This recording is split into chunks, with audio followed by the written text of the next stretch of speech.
जी तो अस्सलाम वालेकुम रहमतुल्लाहि व बरकातहू। Welcome to Mauzaf Khan vlog, another vlog of Mauzaf Khan vlog. और इस वक्त मैं जा रहा हूँ मखली के कब्रिस्तान की तरफ और सिंध के टूर पे था। थोड़ा सा रोड ट्रिप भी आपको दिखाऊंगा।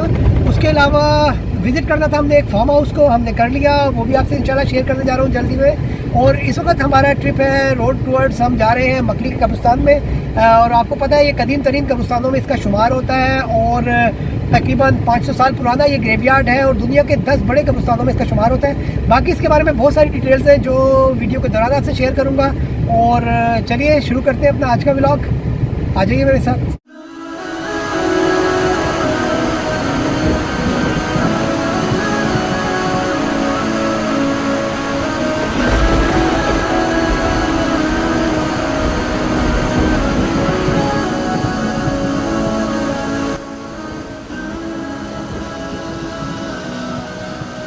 जी तो व्यूअर्स, राइट नाउ मैं पहुंच गया अपनी लोकेशन पे और आगे उस वक्त मखली के कब्रिस्तान के बाहर। और इस वक्त मेरे पीछे आप देखें कि शटल सर्विस है और ये हमें विज़िट कराएगी कब्रिस्तान का। और तकरीबन 1 से 1.5 किलोमीटर के एरिया हमें कवर करवाएंगे। उसके बाद हम करेंगे वॉक इसके दौरान में और डिटेल में आपसे शेयर करेंगे मखली के कब्रिस्तान की हिस्टोरिकल वैल्यूज़ को। तो चलिए शुरू करते हैं अपने आज का व्लॉग। आ जाइए मेरे साथ। राइट नाउ दोस्तों मैं मौजूद हूँ शटल के अंदर और ये शटल हमें स्टार्ट करी। शटल के बारे में मैं आपको बता दूं, अगर आप विजिट करते हैं मखली के इस कब्रिस्तान के एरिया को तो चलिए पहले मैं कैमरे को करता हूँ कब्रिस्तान की तरफ और फिर आपसे मज़ीद बात करता हूँ।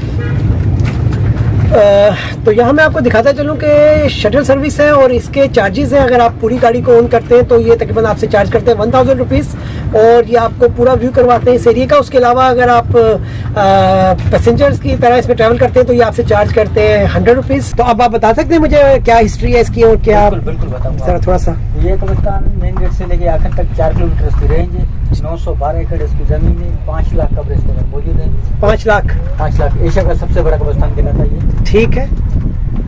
ये कब्रिस्तान असल में इसकी वहाँ से स्टार्टिंग है, यहाँ पे एंड है। ठीक। इसमें 4 डायनेस्टियाँ हैं। सबसे पहले समा डायनेस्टी जो यहाँ के लोकल रूलर सिंधी थे वो। अच्छा अच्छा अच्छा। समा के बाद फिर अरगुन आते हैं, अरगुन के बाद फिर बीच में मुगल आते हैं। ठीक। मुगल के बाद फिर ये सामने जो आपको मकबरे नजर आ रही है तरखान है।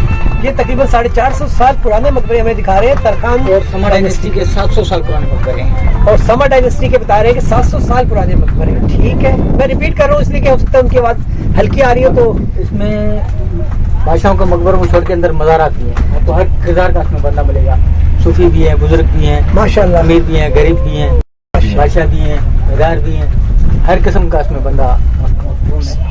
तो उसमें जो बादशाहों के मकबरे हैं वो छोटे बड़े मिला के वो हैं 72 टोम्स पूरे कब्रिस्तान के अंदर। या किसी का तो मिर्जा जानी बेग का मकबरा है। ये क्या थे? मिर्जा जानी बेग मुगलों के दौर के आखिरी हुक्मरान रहे हैं। मिर्जा जानी बेग जो थे इस इलाके में मुगलों के दौर के आखिरी हुक्मरान थे, ये उनका मकबरा है जो मैं इस वक्त आपको दिखा रहा हूँ। सिंध का कैपिटल भी रहा है, बंदर का भी रहा है। अच्छा, और ठट्टा के बारे में ये बता रहे हैं कि ये सिंध का कैपिटल भी रहा है और बंदर का भी रहा है। ठीक है, ओके। और ये आप देख रहे हैं इस वक्त मैं आपको दिखा रहा हूँ ये मकबरे सारे पुराने। बाद में हम इसको डिटेल में आराम से दिखाएंगे। अभी हम ज़ाहिर गाड़ी में हैं तो थोड़ा सा मैं आपको दिखा रहा हूँ। ये देखिए आप कुछ, ये सब कमरे हैं सर? ये सब कमरे हैं और इनके बारे में डिटेल में हम मज़ीद आगे भी बात करेंगे। लेकिन आप देखिए ज़रा माशाल्लाह इसको, ये कितना ज़्यादा इसको प्रिजर्व करके रखा गया इन जगहों को। बड़ा मकबरा पूरे कब्रिस्तान में ये मिर्जा ईसा खान तरखान का मकबरा है। ये ईसा खान टू, ये गवर्नर रहा है शाहजहां के दौर में। तो ये गवर्नर रहे हैं शाहजहां के दौर में। मिर्जा ईसा खान टोम कहलाता है और ये सबसे बड़ा मकबरा है इसका। ये मकबरा इसने अपनी जिंदगी में बनवाया था अपने लिए। 18 साल में बन के तैयार हुआ ये।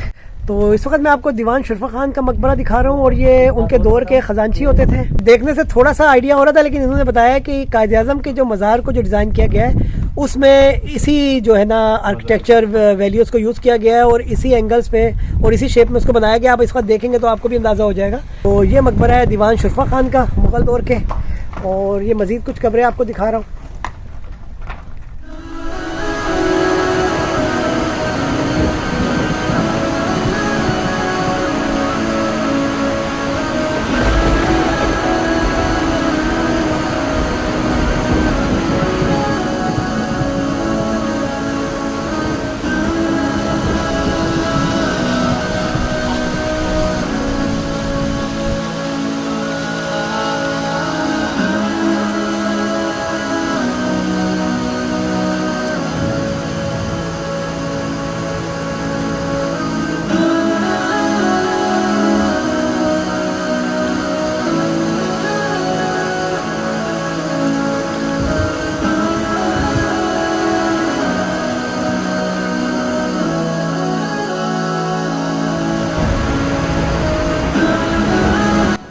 तो इस वक्त आपको दिखा रहा हूँ मैं टॉम्ब ऑफ ईसा खान, और इसको सिंध का ताजमहल भी कहा जाता है।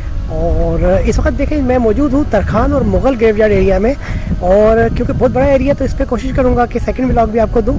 तो राइट नाउ मैं कवर कर रहा हूँ वो मकबरे, वो कब्रें जो कि बनाई गई हैं मुग़ल और तरखान दौर में। तो चलिए आपको अंदर से एक्सप्लोर कराते हैं, जिसको कि कहा जाता है tomb of Isa Khan and Taj Mahal of Sindh. तो व्यूअर इस वक्त आपको दिखा रहा हूँ टॉम्ब ऑफ ईसा खान तरखान 2, और ये उसके बारे में कुछ डिटेल्स हैं जी मैं आपसे शेयर करूँगा। ये इस वक्त खोल रहे हैं हमारे लिए स्पेशली। खूबसूरत सी एंशेंट प्लेस है, बट इसको एक दिन में कवर करना थोड़ा मुश्किल है, तो कोशिश यही की है कि आज मैं आपको खाली मुग़ल और तरखान दौर के जो ग्रेवयार्ड का एरियाज़ हैं, जो मकबरे हैं, वो दिखाऊँ। तो व्यूअर इस वक्त जो मैं आपको ये दिखा रहा हूँ, ये बेसिकली आप देखेंगे कि जैसे ये एक एरिया जो मार्क हुआ है ना, ये तकरीबन इसमें इस वक्त 3 कब्रें, और इनको प्लेटफॉर्म कहा जाता है। ऊपर जो आप देख रहे हैं इसको कहा जाता है प्लेटफॉर्म यहाँ पे, और इन कब्रों पे आप देखेंगे कि कुरानी आयात लिखी हुई है। और इस तरह की तकरीबन ये सामने जो आपको कब्र नज़र आ रही है, बड़ी कब्र है, इसमें तकरीबन 7 कब्रें हैं, उन पर भी कुरानी आयात लिखी गई है। तो ये मैं आपको दिखा रहा हूँ कुरानी आयात।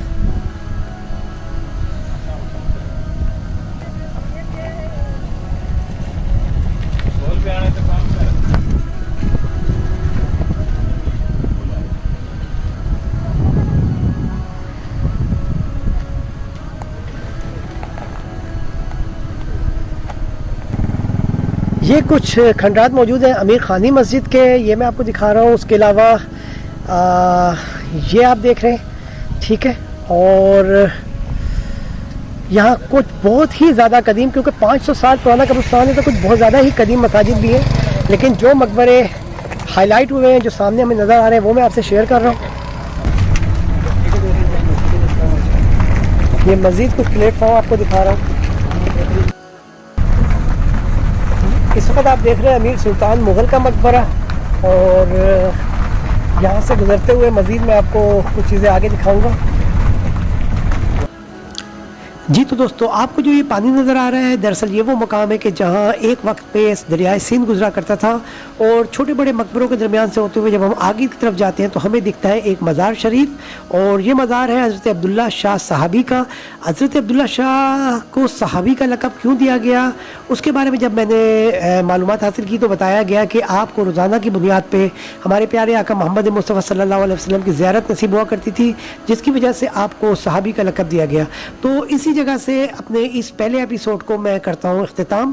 तो अगर आपको पसंद आया, यकीनन उम्मीद करूँगा कि आप करेंगे इसको लाइक, शेयर, और नए देखने वाले दोस्त करेंगे मेरे चैनल को सब्सक्राइब। सेकंड एपिसोड में मकली के मैं आपको दिखाऊंगा टॉम्ब ऑफ ईसा खान 2 के बारे में डिटेल व्लॉग। इजाज़त चाहता हूँ आपसे, अल्लाह हाफिज़। जी तो दोस्तों, अस्सलाम वालेकुम रहमतुल्लाहि व बरकातहू। Welcome to Mauzam Khan vlog. तो यहाँ पे काई कबीले की हमारे पास सॉर्ट भी मौजूद है, इन्होंने इसको काटा हुआ है मेटल के अंदर। तो आपके ऑर्डर के मुताबिक कुछ भी चीज़ क्रिएट की जा सकती है आपके साइज़ के हिसाब से, तो सोचा ये भी आपको दिखा दूँ।